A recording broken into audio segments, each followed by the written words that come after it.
Hi guys, good morning and welcome to the channel and welcome to the class where we are learning once again grammar concepts.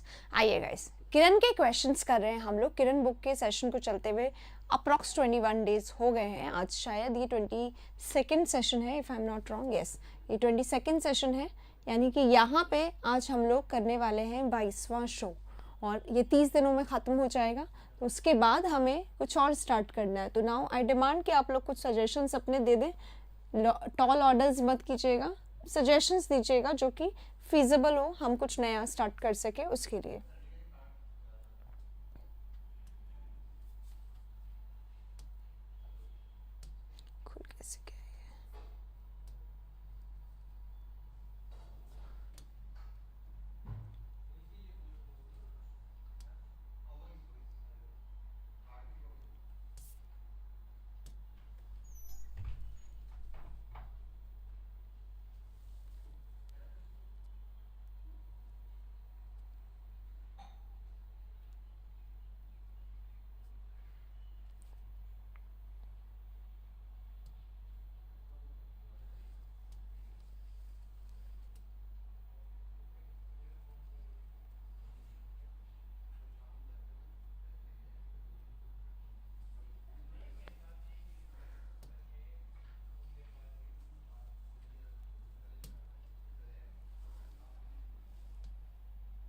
चलिए,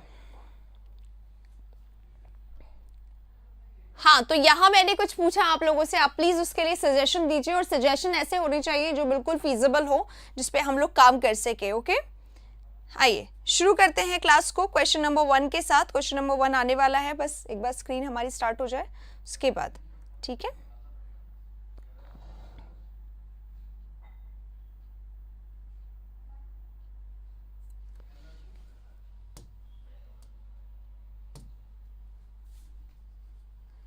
इसकी PDF आप लोगों को मिला करेगी हमेशा की तरह टेलीग्राम पे हर रोज. ठीक है, और क्वेश्चन नंबर 1 आ गया है, जल्दी से शुरू करते हैं. ये किरण बुक सेंटेंस इम्प्रूवमेंट, वॉइस या नरेशन. ओके, वॉइस या नरेशन आपको रियली लगता है कि प्रैक्टिस के लिए आप लोगों को चाहिए वॉइस या नरेशन?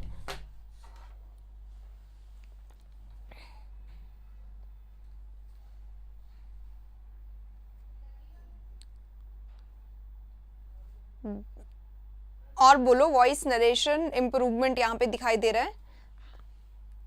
ठीक है, चलिए. Improvement is again grammar.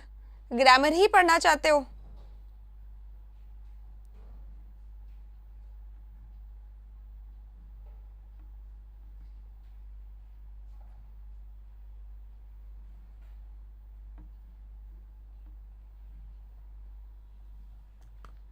Yes, banking के लिए है. क्वेश्चन नंबर 1 आ गया है. I really do regret not to learn to play the violin when I had so many opportunities to learn and practice in school.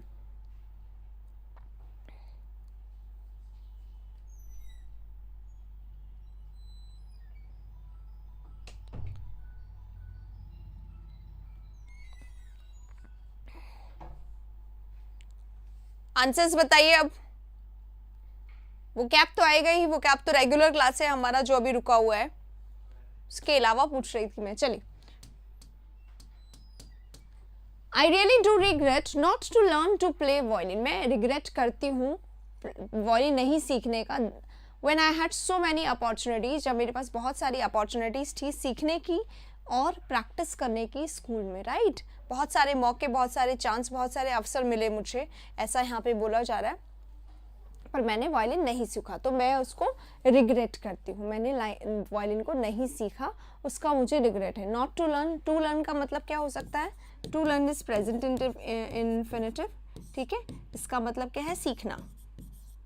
Right, लेकिन यहाँ पर बात क्या चल रही है? यहाँ पे बात चल रही है कि जब मुझे इतने सारे मौके, इतने सारे चांस, इतने सारे अवसर मिले, इतने सारे अपॉर्चुनिटीज मिली, तो भी मैंने वायलिन नहीं सीखा. ये बोल रहा है यहाँ पर नहीं सीखने का, उस समय नहीं सीख पाने का मुझे अभी भी मलाल है, अभी भी रिग्रेट है, पश्चाताप है. ठीक है, तो यहाँ पर हम इसका पास्ट बनाएंगे. पास्ट मतलब परफेक्ट इन्फिनिटिव बनाएंगे, that is to have learned. कि नहीं सीख चुके होने का मुझे अभी भी बहुत ज़्यादा अफसोस है, रिग्रेट है। सीखना हो गया ये कोई सेंस नहीं देगा। आई रियली डू रिग्रेट, मैं रिग्रेट कर रही हूँ किसके लिए, not to learn to play the violin. ठीक है, तो टू लर्न की जगह टू हैव लर्नड यहाँ पे राइट आंसर होगा। वर्ब का थर्ड फॉर्म लर्नड होता है। लर्नेड को हम लोग उसी दिन डिस्कस कर चुके। लर्नेड, लर्नेड क्या होता है, if a person is learned he is knowledgeable, ज्ञानी पर्सन, स्कॉलरली पर्सन, है ना, एडजेक्टिव होता है लर्नेड, और यहाँ पर लर्नड आएगा, तो राइट आंसर हमारा ये होगा। ओके, ठीक है, चलिए आगे चलते हैं नेक्स्ट क्वेश्चन पे। पहला क्वेश्चन हमारा खत्म हो गया, दूसरा क्वेश्चन ये रहा आपके सामने। The government granted relief payments of ₹5,000 each to those who injured in the fire accident। जो कि इंजर्ड हुए हैं फायर एक्सीडेंट में, उन सभी को गवर्नमेंट ने अभी क्या किया है, 5,000 रुपीज का ग्रांट दिया है फायर में इंजर्ड हुए लोगों को। ठीक है, फिर से पास्ट है, देखो द गवर्नमेंट ग्रांटेड, गवर्नमेंट ने रिलीफ फंड, रिलीफ पेमेंट्स दिए हैं 5,000 के हर किसी को, हर किसी को। अपॉर्चुनिटी नहीं होगा, दोनों सही है, काउंटेबल अपॉर्चुनिटी, अपॉर्चुनिटीज दोनों सही है। ठीक है, और प्रैक्टिस की जगह प्रैक्टिस नहीं होगा, क्योंकि प्रैक्टिस वो नाउन ही है। देखो फिर से देख लो एक बार, नाउन ही है वहां पे प्रैक्टिस। एक्चुअली ये रहा टू लर्न, अच्छा वर्ब ही है, अच्छा टू लर्न एंड प्रैक्टिस। हाँ जी, ये तो करेक्शन हो गया है, प्रैक्टिस ही होना चाहिए, 2 + वर्ब फर्स्ट है, राइट। मुझे लगा नाउन ही आया है, यस एस होगा। To learn and practice in school, S ही लगेगा, है ना, ऐसे ही लगेगा, वर्ब फर्स्ट क्योंकि यहाँ पे चाहिए। तो दोनों गलतियाँ हो गई, ये वाली भी गलती है इसमें और प्रैक्टिस वाली भी गलती है, यहाँ पे भी गलती है और यहाँ पे भी गलती है इस वाले में। ठीक है, चलिए नेक्स्ट में चलते हैं। ये रहा, the government granted relief payments of ₹5,000, 5,000 का उन्होंने गवर्नमेंट ने पेमेंट दिया है। ठीक है, और किनको, जो कि इंजर्ड हुए हैं, है ना, इंजर्ड हुए। अगर मैंने बोला आई इंजर्ड, तो आई इंजर्ड, मैंने इंजर्ड किया, टीवी हो गया ना ये ट्रांजिटिव, और ये हमारा एक्टिव सब्जेक्ट, मैंने इंजर्ड किया हिम, मैंने उसको इंजर्ड किया। जब ये पैसिव सब्जेक्ट होगा तो आई वॉज इंजर्ड, मैं इंजर्ड हो गई। तो यहाँ पर भी लोग भी इंजर्ड हो गए हैं, पैसिव सब्जेक्ट है तो हु वर इंजर्ड कर सकते हैं, जो कि इंजर्ड हुए थे फायर एक्सीडेंट में। ठीक है, और या फिर हम इसको लिख सकते हैं those who had been injured. Who were में भी कोई गलती नहीं है तो हु वर हम लोग लिख देंगे। आपको यहाँ पर हु हैड बीन या हु वर दोनों लिख सकते हो। हु हैड बीन जो इंजर्ड हो चुके थे या जो इंजर्ड हुए थे, दोनों तरीके से ये सही है।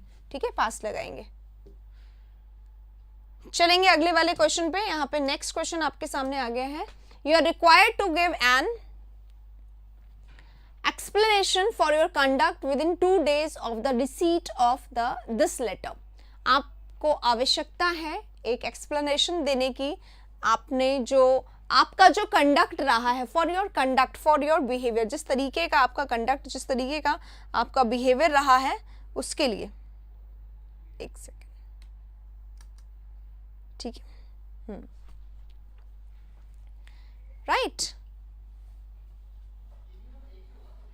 You are required to give an explanation for your conduct। आपको ज़रूरत है explanation देने की for your conduct। आपका जो भी conduct रहा है, जो भी behavior रहा है within 2 days, 2 दिन के अंदर अंदर के लिए यूज होता है ये वाला। ठीक है, of the receipt of this letter। जैसे ही आप इस लेटर को रिसीट करते हो, यानी कि रिसीव आना चाहिए, है ना, रिसीव वाला सेंस है। रिसीट क्या होता है? Receipt is a slip. Slip होता है ना, स्लिप बना देते हैं, पर्ची, जिसको हिंदी में पर्ची बोला जाता है। रिसीट इज पर्ची, स्लिप है ना, मैनुअल, हैंड मैनुअल जो होता है उसको बोला जाता है। तो of the receipt of the chapter this letter, या तो आप बोलो of the receiving of this chapter. ठीक है, या फिर आप इसको बोल सकते हैं of the receive of this chapter, दोनों सही है। ठीक है, रिसीविंग इसलिए क्योंकि नाउन जेरंड बन के काम करेगा कि जैसे ही आप लोगों को जैसे ही आपको ये रिसीव होता है, तो रिसीव होने पर तो रिसीविंग भी हो सकता है, और रिसीव ऑफ द चैप्टर, क्योंकि दोनों नाउन होते हैं इसलिए। ठीक है, तो राइट आंसर क्या होगा? रिसीट में गलती है, रिसीट की जगह हम लोग 3 पार्ट में, 3 में हम ये कर सकते हैं, रिसीट और receiving. Next, The ruins of the spillway are a vital clue to the epic struggle that unfolded as generation of Khmer engineers coped with a water system that grew complex and unruly.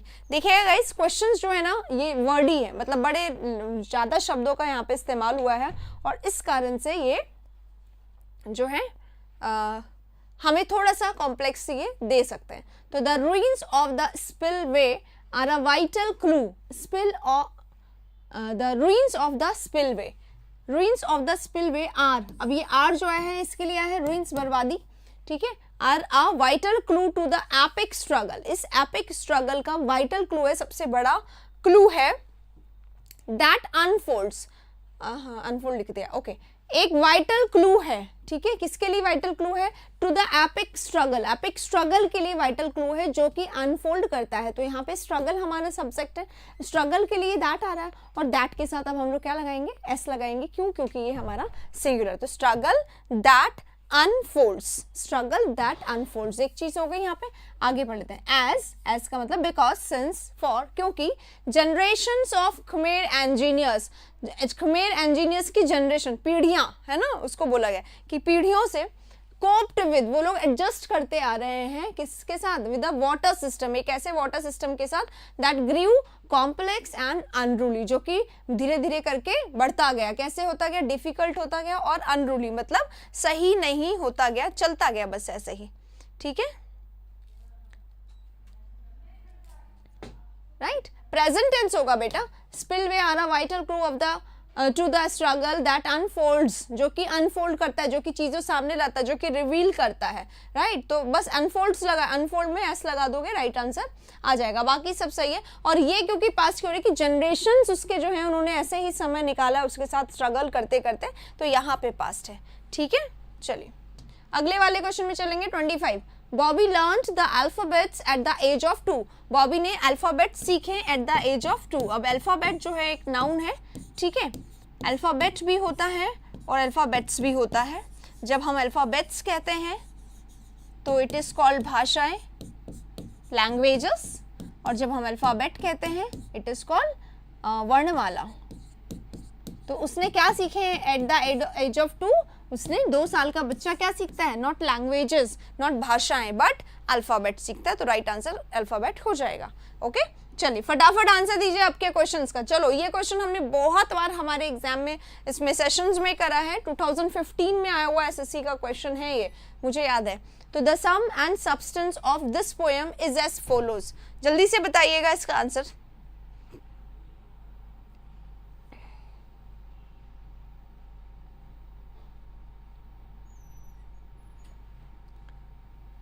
The sum and substance of this poem, sum and substance है बेटा, सम and substance का मतलब total, ठीक है, crux, main matter, the critical analysis of the poem, मतलब main जो इसका point है ना, वो ये है. तो ये जो है हमारा सम एंड सब्सटेंस, इसका ये एक यूनिट की तरह काम कर रहा है. पोएम का जो मेन हिस्सा है, सेंट्रल आइडिया जिसको बोलते हैं, पोएम का जो सेंट्रल आइडिया है, पोएम का जो समरी है, पोएम का जो क्रक्स है, वो ये है. तो ये हमारा एक यूनिट की तरह काम कर रहा है. ये हमेशा सिंगुलर हो गया, वर्ब भी हमेशा सिंगुलर हो गया. एज फॉलोज निम्नलिखित है, हिंदी में बोला जाता है. एज फॉलोज एक ही तरीके से, इसी तरीके से लिखा जाता है. अगर यहाँ पे से एस हटा दोगे तो ये गलत हो जाएगा, तो एज फॉलो नहीं करेंगे. तो राइट आंसर, कोई एरर नहीं है इसमें, ठीक है. Second is the right answer. अगले वाले में चलेंगे. 27. I watched how the pianist used her left hand. मैंने देखा कैसे पियानिस्ट ने लेफ्ट हैंड को यूज करा. कोई मुझे बता सकता है इसमें नाउन क्लॉज है या नहीं है, इस सेंटेंस में कोई नाउन क्लॉज है या नहीं है, जल्दी से बताइएगा.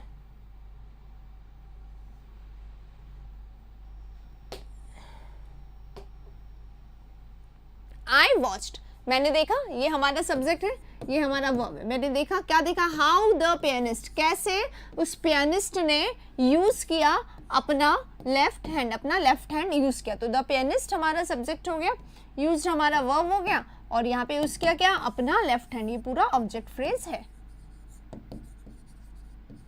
ठीक है, और ये हमारा सब्जेक्ट है. हाँ जी, हाँ, नाउन क्लॉज है, कौन सा है नाउन क्लॉज ये बताइए. नाउन क्लॉज अलग अलग तरीके के होते हैं, कौन सा वाला है ये बताओगे.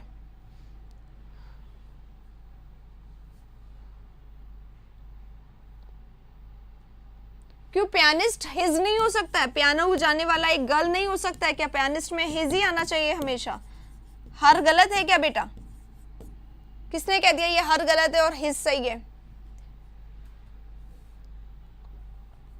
आगे तो बोलो, अगर नाउन क्लॉज है तो कौन सा वाला है?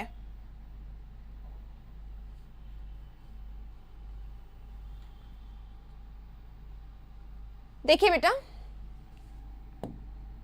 नाउन क्लॉज क्या होता है? नाउन क्लॉज होता है या तो सब्जेक्ट क्लॉज या फिर ऑब्जेक्ट क्लॉज, ठीक है? या तो सब्जेक्ट की जगह पे आएगा तो सब्जेक्ट क्लॉज, या ऑब्जेक्ट की जगह पर आएगा तो ऑब्जेक्ट क्लॉज हो जाएगा, है ना? और क्लॉज होता क्या है? जिसमें सब्जेक्ट और वर्ब दोनों आए। तो मैंने देखा, इस देखा से पूछो क्या देखा, तो व्हाट का आंसर हमें चाहिए कि कैसे पियानिस्ट ने अपना लेफ्ट हैंड यूज किया, ये मैंने देखा। तो ये पूरा जो है ये व्हाट का आंसर यहाँ से यहाँ तक दे रहा है। ऑब्जेक्ट है, व्हाट का आंसर दे रहा है ना? अब व्हाट का आंसर दे रहा है यानी ऑब्जेक्ट है, वर्ब से व्हाट का आंसर पूछा। अब क्योंकि एक शब्द से ज़्यादा है और इसमें हमें सब्जेक्ट और वर्ब दोनों दिखाई दे रहा है, तो इसी को हम ऑब्जेक्ट क्लॉज कहेंगे। और नाउन जो क्लॉज होते हैं वो दो तरीके के होते हैं, तो ये हमारा ऑब्जेक्ट क्लॉज हो गया, ठीक है? ऑब्जेक्ट क्लॉज हो गया। इसी को हम लोग व्हाट क्लॉज भी कहते हैं, क्योंकि व्हाट का आंसर देता है ना बेटा ये, तो इसी को हम लोग व्हाट क्लॉज भी कह देते हैं। मैंने देखा, क्या देखा यानी व्हाट का आंसर दे रहा है, तो व्हाट क्लॉज इसी को आ जाता है। ऑब्जेक्ट क्लॉज, नाउन क्लॉज यही होते हैं, ठीक है? नोट कर लीजिएगा। हाउ से लेके पूरा अगला वाला question, who do you think I met? किसने, आपको क्या लगा मैं किससे मिली हूं? जल्दी से बताइए।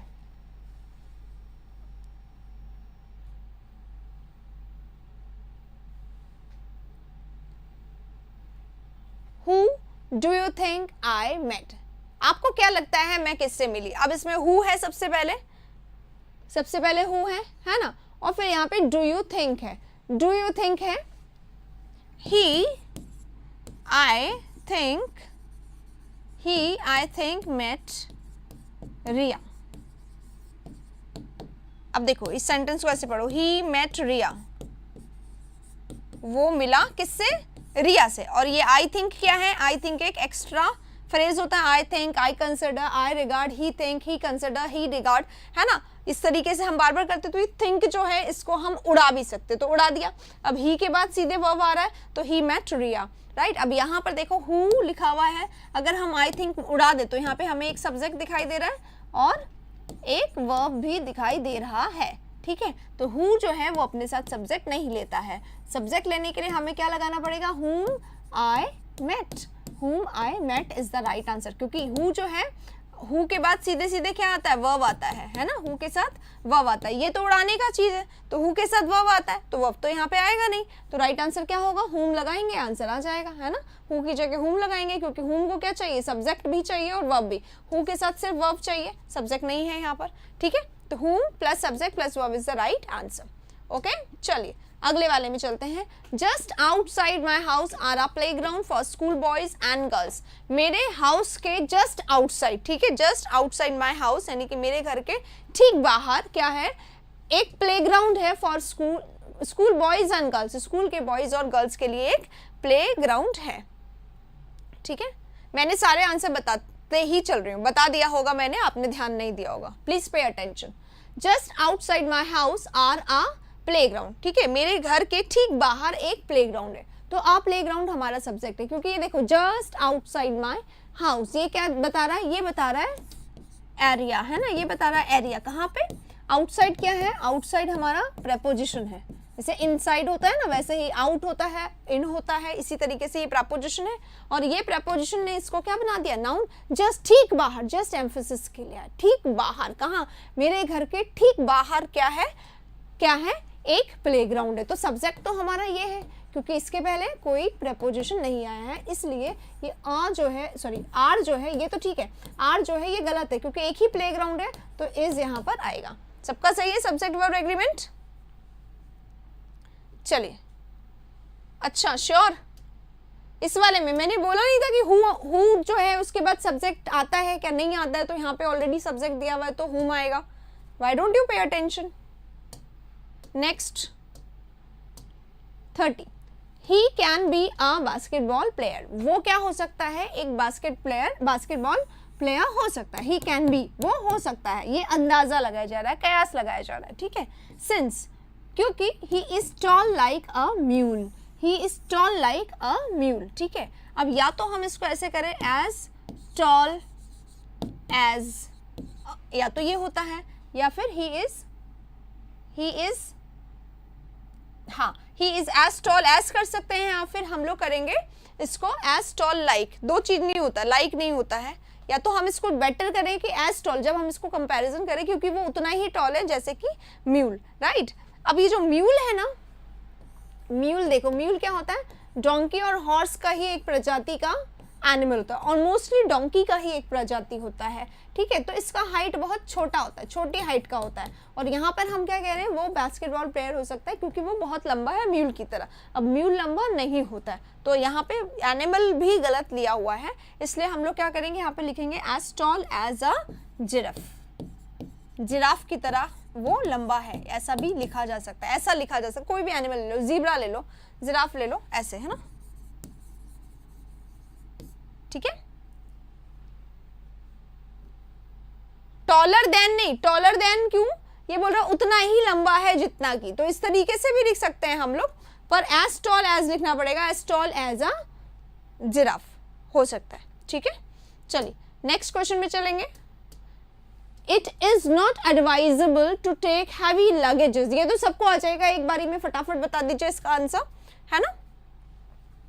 हाँ, म्यूल खच्चर होता है, तो खच्चर तो छोटा होता है ना एनिमल, इसलिए वो नहीं होगा यहाँ पर।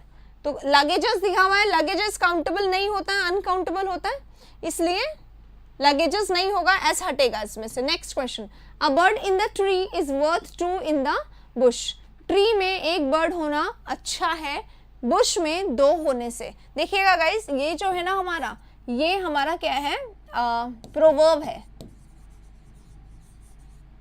कहावत, सेइंग है ना, मतलब क्या है, हाथ में अपने, आपके पास चीजें होने से होना अच्छा है, भले से आपके पास कम है, वो ज्यादा अच्छा है कहीं और बहुत सारा होने से, या बाद में किसी बहुत मिलने से, अभी जो हाथ में है वो अच्छा है, वही आपके काम आने वाला है। ऐसी चीजों के लिए इसको यूज किया जाए, तो a bird in the tree की जगह a bird in the hand लिखो, a bird in the hand is worth two in the bush, कहावत है, इसको बस चेंज कर दिया गया है, ठीक है, सिर्फ चेंज कर दिया गया। तो a bird in the hand is the right answer, is worth two in the bush, ठीक है। नेक्स्ट, सेवरल गेस्ट नोटिस, ये क्वेश्चन अभी हमने शायद कुछ दिनों पहले ही करा था। सेवरल गेस्ट नोटिस, बहुत सारे गेस्ट ने नोटिस करा, क्या नोटिस करा, मिस्टर शर्मा को falling back in his chair, अपने चेयर में फिर से पुराने गिरते हुए हमने नोट करा, ठीक है। अब देखो दो चीजें हैं इसमें जो आप लोगों को ध्यान रखनी है, एक तो शब्द यहाँ पर है नोटिस, अब नोटिस करना मेंटल एक्शन है, ठीक है, और ये हमारा इसीलिए कॉजेटिव वर्ब है, जैसे सी है, नोटिस है, हेल्प है, उसी तरह ऑब्जर्व वगैरह सब कॉजेटिव वर्ब है। अभी कॉजेटिव वर्ब है तो हम क्या करेंगे, कॉजेटिव वर्ब होने के कारण ये अपने साथ क्या लेता है, ऑब्जेक्ट लिया, मिस्टर शर्मा आ रहे हैं नोटिस के बाद, तो ऑब्जेक्ट हो गया, इसके बाद V1 आता है ना, V1 आता है। अब ये जितने भी V1 आएंगे ना, जहाँ जहाँ पे, इनकी जगह एक और चीज क्या आ सकती है, या तो V1 या फिर, यानी कि V1 जो है उसको बेयर इन्फिनिटिव बोला जाता है, तो या तो बेयर इन्फिनिटिव आएगा या फिर जिरंड आएगा, ठीक है। अब यहाँ पर वैसे गिरते हुए देखा, अचानक गिर गए, बेयर इन्फिनिटिव बिल्कुल अप्रोप्रिएट है, लेकिन आगे बढ़ेंगे, गिरते हुए देखा अपनी चेयर में। अब चेयर कौन सी होती है, जो ओपन वाली चेयर होती है, जिसको हम खोल के बैठते हैं, उसको इन बोला जाता है, ठीक है यहाँ। और जो बंद होने वाली, जो ठीक ऐसी चेयर जिसमें हम बैठ जाते हैं, उसको ऑन बोला जाता है। तो चेयर में इन और ऑन होता है, इसलिए इसको भी हम इतना गलत नहीं मान रहे हैं। अभी देखो आगे बढ़ते, falling back in his chair and gasping for breath, और सांस लेने के लिए गैस्प करते हुए, परेशान होते हुए उन्हें देखा गया। तो यहाँ पे आ रहा है कंजंक्शन, और कंजंक्शन के बाद ये क्या हो रहा है, पैरेललिज्म हो रहा है, यानी कि इधर पे भी क्योंकि हमारा जिरंड यूज हुआ है, यहाँ पे भी जिरंड यूज हुआ है, तो दोनों तरफ पैरेललिज्म है। फॉलिंग बैक होते हुए देखा, गिरते हुए देखा, और गैस्पिंग करते हुए देखा सबने, ठीक है। तो दोनों तरफ क्या है, दोनों तरफ आईएनजी लगा हुआ है, तो सही है ये सेंटेंस, पैरेललिज्म। अगर यहाँ पर 2 प्लस गैस्प होता ना, यानी तो हम लोग, या फिर गैस्प होता अकेले, तो हम इसको सही करते, गैस्प होता केवल, ठीक है। फॉलिंग मीन्स बैक होता है, नहीं, फॉलिंग मीन्स कोई बैक नहीं होता है। फिर से अपनी चेयर पे गिरते हुए देखा, उठे और फिर से अपनी चेयर पे गिरते हुए देखा, इसके लिए। तो राइट आंसर क्या होगा, नो एरर होगा। दोनों तरफ हमारे पास आईएनजी लिखा हुआ है, दोनों तरफ हो रहा है, यानी कि पैरेललिज्म है, इसलिए कोई एरर नहीं है, वरना हम इसको एरर निकालते हैं अगर यहाँ पे गैस्प होता और यहाँ पे फॉलिंग नहीं लिखा होता, फॉल लिखा होता, तो ये सही होता। ठीक है, चलो। We have finished our work 3 hours ago and we have been waiting for you since then. हम हमारा काम कर चुके, 3 घंटे पहले ही हमारा काम खत्म हो चुका है और तब से हम तुम्हारा इंतजार कर रहे हैं। ठीक है, ये बोल रहे हैं।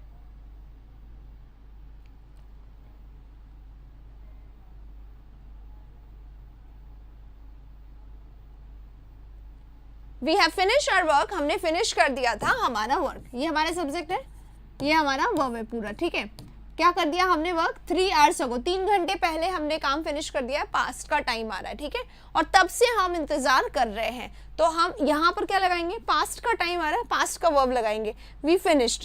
या तो हम सिंपल इसको वी फिनिश्ड लगा दें या फिर हम वी हैड फिनिश्ड लगा दें, पर मुझे लगता है वी फिनिश ज़्यादा अच्छा होगा क्योंकि पास्ट सिंपल के साथ प्रेजेंट परफेक्ट आ सकता है।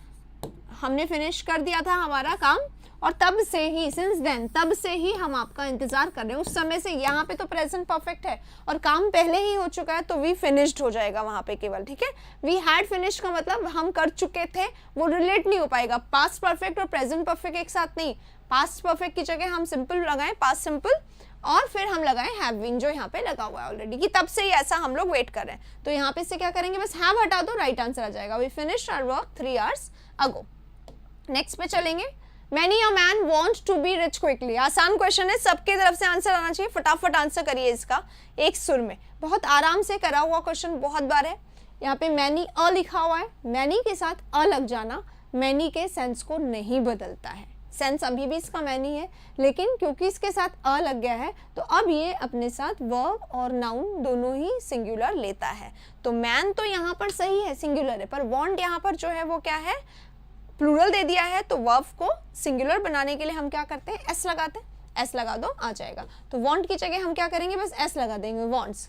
ठीक है, next, the Russian ambassadors whereabouts. Russian ambassador का जो वेयर अबाउट्स है वो is not known to anybody, वो किसी को नहीं पता होता है। ठीक है, किसी को नहीं पता होता है रशियन एम्बेसडर का वेयर अबाउट्स, कि कहाँ वो रहता है, क्या वो करता है, इसके बारे में किसी को नहीं पता है। ठीक है,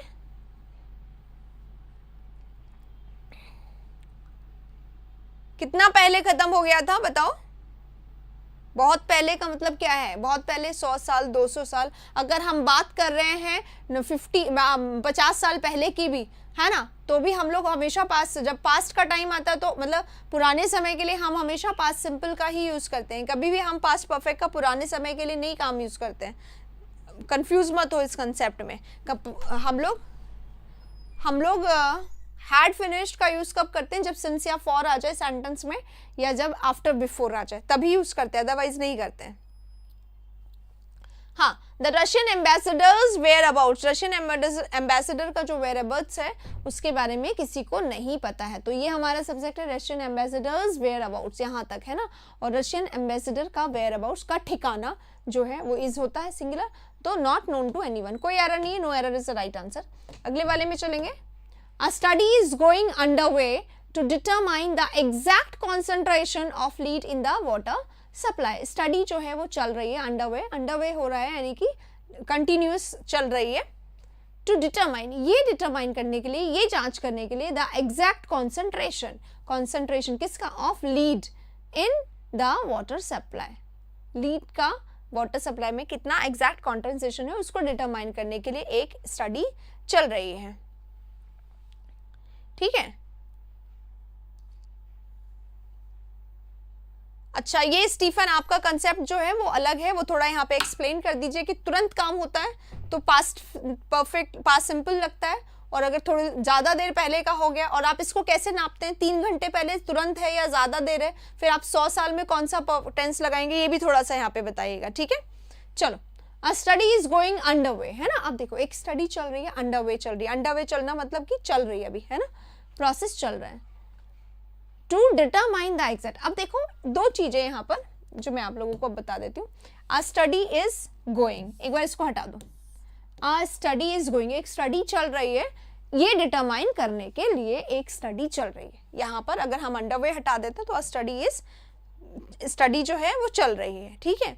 दूसरा, अगर हमने यहाँ से गोइंग हटा दिया, अ स्टडी इज अंडरवे, एक स्टडी जो है वो अंडरवे है मतलब रास्ते में है, यानी कि चल रही है, रास्ते में चल रही है। टू डिटरमाइन, तो यहाँ पर क्या है बेटा, चल रही है इसका भी मतलब है चल रही है, इसका भी मतलब अभी चल रहा है, यानी कि यहाँ पर सुपरफ्लुअस गलती है। सुपरफ्लुअस गलती है मतलब कि या तो गोइंग आएगा या अंडरवे आएगा, दोनों एक साथ में नहीं आ सकता है, ठीक है। चलिए next, the childrens were happy when the film started, जब चिल्ड्रंस खुश थे जब फिल्म स्टार्ट हुई। चिल्ड्रंस मतलब बच्चे होते हैं, एक से ज़्यादा है, इसलिए चिल्ड्रन यहाँ पे लिख दिया गया है, ठीक है। लेकिन एस नहीं लगेगा क्योंकि जो सिंगुलर होता है उसके साथ वो चाइल्ड होता है, प्लूरल में REN लगाते हैं और इसमें एस नहीं आता है, तो एस हटा देंगे, ठीक है। और चिल्ड्रन हो गया, चिल्ड्रन वर हैप्पी, चिल्ड्रन खुश थे कब, जब फिल्म स्टार्ट हुई। अब देखो पास्ट टेंस सिंपल आएगा जब वेन होता है, या तो इसमें पास्ट सिंपल आता है या फिर इसमें प्रेजेंट सिंपल आता है, ठीक है। अगला question, the new job necessitated his getting up at 6, बहुत इंपॉर्टेंट क्वेश्चन है, थोड़ा सा आपको घुमा सकता है देखने में। The new job, sorry his new job, उसके न्यू जॉब ने, उसके न्यू जॉब ने क्या किया, नेसेसिटेटेड, कंपल्सरी कर दिया, हिज गेटिंग अप, उसके उठने को, गेटिंग अप यानी उसके उठने को 6 बजे, उसके 6 बजे उठने को, टाइम के लिए एट आता है, 6 बजे उठने को, उसके 6 बजे उठने को या उसके 6 बजे उठना जो है वो क्या हो गया, नेसेसिटेट हो गया, किसने कर दिया, नए जॉब ने कर दिया। तो यहाँ पर ये जो नया जॉब है ये हमारा एक्टिव सब्जेक्ट है, नए जॉब ने क्या कर दिया है, ये एक्टिव सब्जेक्ट है, और एक्टिव सब्जेक्ट है यानी कि ये काम कर रहा है। नए जॉब ने क्या कर दिया, नेसेसिटेट कर दिया, यानी कंपल्सरी कर दिया, ठीक है, यानी अनिवार्य कर दिया, यानी जरूरी कर दिया। क्या जरूरी कर दिया, उसका उठना, कब, 6 बजे, 6 बजे उसका उठना को कंपल्सरी कर दिया। No error is the right answer here as well. अगले वाले में चलेंगे, this is John's book on the table, ये जॉन की बुक है टेबल पे, जॉन की बुक है ना, तो जॉन की लिखने के लिए हम लोग क्या करेंगे, अपॉस्ट्रोफी एस लगा देंगे, right.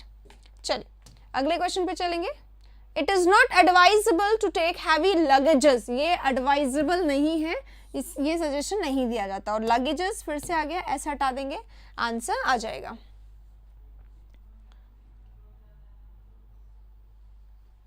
Next, an ancients consider that knowledge had its limit, ancient जो लोग होते थे उन्होंने कंसिडर किया कि knowledge had its limit, knowledge की लिमिट होती है। लगेज वाला तो सबका सही है, क्या करना है 36 में, 36 हम कर चुके हैं।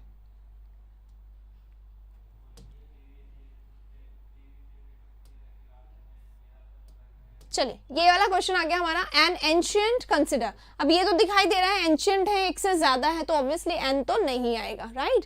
अब एक से ज्यादा है, एक से ज्यादा है ना, और ये कैसा है हमारा जनरल, अगर ये जनरल स्टेटमेंट होता, जनरल होता तो हम इसमें एंशियंट एज इट इज रहने देते हैं, और अगर ये जनरल नहीं है, स्पेसिफिक होता है, तो हम इसमें क्या लगाते हैं, तो हम इसमें द लगाते हैं, ठीक है। ये होता है आर्टिकल का फॉर्मूला कि अगर जनरल है आना है तो हम किस में लगाएंगे, इन स्पाइट में लगाएंगे, in spite of the speed, या तो हम इसकी जगह डिस्पाइट की जगह इन स्पाइट ऑफ लगा सकते हैं, डिस्पाइट अगर आएगा तो अकेले आएगा, ठीक है। कोई क्लास नहीं रुका है, ऑल ओके, चलते जाइए।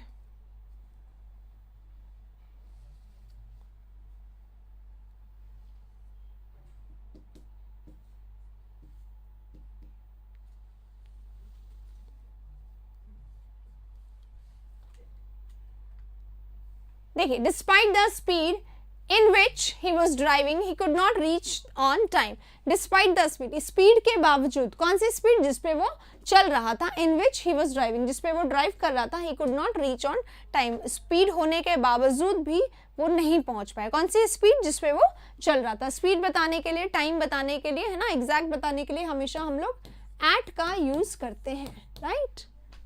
तो एट यहाँ पे आ जाएगा इन की जगह पे, simple. Next question, being a very cold I could not go out for a morning walk. Being a very cold, being a very cold, सबसे पहले तो हम लोगों को पता है कि बीइंग अ वेरी कोल्ड मतलब मेरे बहुत ठंडे होने के कारण। अगर इसका सब्जेक्ट आई है तो मेरे बहुत ठंडे होने के कारण, इसका मतलब ये हो गया, राइट। तो इसको हम लोग चेंज करेंगे, इट बीइंग अ, अब अ हमारा आर्टिकल है, आर्टिकल को नाउन चाहिए होता है गाइस, है ना। अ वेरी कोल्ड, कोल्ड के बाद क्या आएगा, ये एडजेक्टिव है और इस एडजेक्टिव का ये एडवर्ब है। कितना कोल्ड, वेरी, तो एडवर्ब है, ये एडजेक्टिव की तारीफ कर। तो यहाँ पर अ किसके लिए आया, आर्टिकल हमेशा नाउन के लिए आता, तो यहाँ पर नाउन भी आएगा। It being a very cold day, बहुत ज्यादा ठंडा दिन होने के कारण। तो इट तो आएगा ही आएगा, कोल्ड के साथ हम लोग डे भी लिखेंगे, या तो ये टाइपिंग मिस्टेक होगा या फिर यहाँ पे मिस हो गया, तो दोनों चीज में गलती है। हालांकि पॉइंट एक ही है तो बहुत ज्यादा फर्क नहीं पड़ेगा, बट दोनों जगह गलती। It being a very cold day. Next 45 हो गया, 46। The children are driving me to distraction today. Children जो है वो मुझे ड्राइविंग कर रहे हैं डिस्ट्रैक्शन पर। बताइए, ये क्वेश्चन हम लोग कर चुके हैं पहले,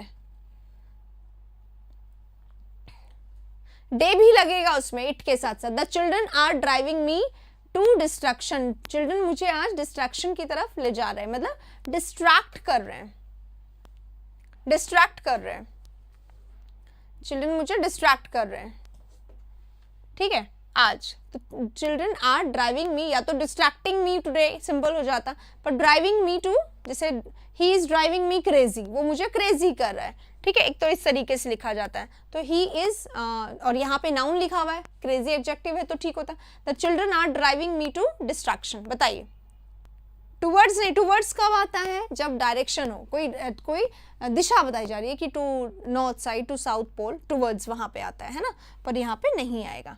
तो यहाँ पे राइट आंसर क्या होगा, टू डिस्ट्रक्शन, ठीक है। No error is the right answer. Next, this is the girl whose brother is a doctor. ये वो लड़की है जिसके ब्रदर डॉक्टर हैं। देखो, दिस इज द गर्ल, ये वो लड़की है। हुज कब आता है, जब पॉजेसिव केस आए, है ना, जिसके ब्रदर, ये पॉजेसिव है, उसके ब्रदर, है ना, ये बोलने के लिए हम लोग हुज लगाएंगे, ठीक है। तो पॉजेसिव केस है, हुज ही रहेगा, यहाँ पे हु नहीं होगा। अगर आप हु लिख दो तो जो हो जाता है, हुम लिख दो, जिसको, है ना, दिस इज द गर्ल हुम आई मेट, या दिस इज द गर्ल हुम शी सेलेक्टेड, राइट। तो यहाँ पे, पर यहाँ पे हुज कब आएगा, जब पॉजेसिव केस है। हुज ब्रदर, जिसके ब्रदर क्या है, डॉक्टर है। तो राइट आंसर क्या आएगा, no error. Next, the children, अरे ये तो हो गया था ना। Thoughts about the slaughtered children is uppermost on my mind.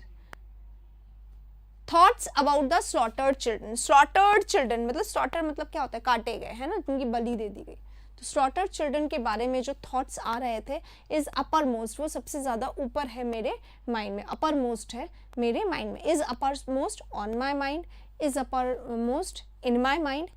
slaughtered children में कोई गलती है, thoughts में कोई गलती है, या नो एरर है, ठीक है। तो अब यहाँ पे से देखना शुरू करो, thoughts about the slaughtered children. अब थॉट्स हमारा क्या है, एक से ज्यादा दिखाई दे रहा है, अबाउट हमारा प्रेपोजिशन है, थॉट्स आ रहे थे मेरे दिमाग में, और ऑन और इन हमारा साथ होता है, और थॉट्स क्योंकि एक से ज्यादा दिखाई दे रहे हैं, सब्जेक्ट वर्ब का सिंपल कॉम्बिनेशन है, इसकी जगह पे आर आ जाएगा। तो कौन सा है, ये वाला। अपर मोस्ट ऑन भी सही है, अपर मोस्ट इन भी सही है, इसमें कोई गड़बड़ नहीं है, ठीक है। अगले वाले सेशन में चलेंगे, क्वेश्चन में। The luxuries of the riches, luxuries होता है विलासिता को इंग्लिश में लग्जरी बोला जाता है, और बहुत ज्यादा बताने के लिए हम इसको प्लूरल, दोनों तरीके से यूज होता है। तो लग्जरीज सही है, गलती नहीं है। The luxuries of the riches are maintained by depriving the poor of their dues. गरीबों को जो मिलना चाहिए, जो उनके हक का है, उससे उनको वंचित रखकर मेंटेन किया जा रहा है रिच लोगों की लग्जरीज। रिच लोग इतने रिच क्यों हैं, क्योंकि लग्जरीज जो है उस पे वो खर्चा करते हैं, कैसे, गरीबों को जो उनका हिस्से का है वो उनको ना देकर, राइट। तो राइट आंसर क्या होगा, देखिए guys, the plus adjective, rich, the rich the poor, जैसा कि यहाँ पे हुआ हुआ है, द रिच द पुअर, लेकिन ये एडजेक्टिव ही है। एडजेक्टिव में प्लस एस गलत हो जाता है, एस या एस अगर लगाते हो तो भी गलत हो जाता है, और अगर आप इसमें अपोस्ट्रोफी लगाते हो तो भी गलत हो जाता है। तो एडजेक्टिव में प्लूरल फॉर्म नहीं होता, अपोस्ट्रोफी नहीं होता, तो द रिचेस जो होगा वो गलत है ना। Upper most, in the mind, on the mind दोनों सही है। प्लीज चेक द डिक्शनरी, उसके बाद आप यहाँ पे बोलेंगे, ठीक है। दोनों सही है, उसमें कोई गलती नहीं है। नेक्स्ट क्वेश्चन में चलेंगे। 48 हो गया। 49, they brought to themselves this disaster, वो खुद उनके लिए ये डिजास्टर लेकर आए हैं, खुद लाए हैं वो ये वाला disaster. They brought to themselves, वो खुद के लिए लाए हैं क्या, ये वाला डिजास्टर। अब यहां पर एक बात देख लो, एक है वर्ड देमसेल्फ और एक वर्ड है देमसेल्व्स, ठीक है। दो वर्ड्स हैं, देमसेल्फ और देमसेल्फ। अब ये देखो, जैसे कि माई सेल्फ है, I did it my self, he did it himself, ठीक है। तो यहाँ पर माई सेल्फ में मैं सिर्फ अपनी बात कर रही हूँ, यानी सिंगल पर्सन है। हिमसेल्फ में मैं सिर्फ उसकी बात कर रही हूँ, यानी सिंगल पर्सन है। जब सिंगल पर्सन है तो सेल्फ लगता है, सेल्फ हमारा सिंगुलर होता है, और सेल्फ का जो प्लूरल होता है वो क्या होता है, वो होता है SELVES। ये क्या होता है, प्लूरल होता है। सेल्फ जो है प्लूरल होता है, ठीक है। अब जो प्लूरल ही है, जैसे कि दे है, ये एक से ज्यादा है, तो ये देमसेल्फ तो कोई शब्द होता ही नहीं है ना। क्यों नहीं होता, क्योंकि इसका सिंगुलर फॉर्म एग्जिस्ट ही नहीं करता, ये तो एक से ज्यादा के लिए आता है ना, तो सेल्फ नहीं लगेगा, VES यहाँ पर हम लगाएंगे, ठीक है। तो they brought to themselves this disaster, ठीक है। तो राइट आंसर क्या होगा, राइट आंसर होगा F हटाओ, VES लगाओ, ठीक है। themselves, ये हमारा सिंगुलर नहीं एग्जिस्ट करता है, ये सही है, ये सही है। जैसे ourself आ जाए एग्जाम में, तो ourself भी रॉन्ग है, क्योंकि ये भी एक से ज्यादा है, तो ourselves इज राइट, ठीक है। ourselves सही है, yourself और yourselves दोनों सही है, राइट। yourself और yourselves दोनों सही है, ठीक है। क्योंकि तुम कर लो ये अपने आप से, मैंने अगर सिर्फ तुम्हें बोला तो yourself, और मैंने अगर तुम सबको बोला तो yourselves, दोनों सही है, ठीक है।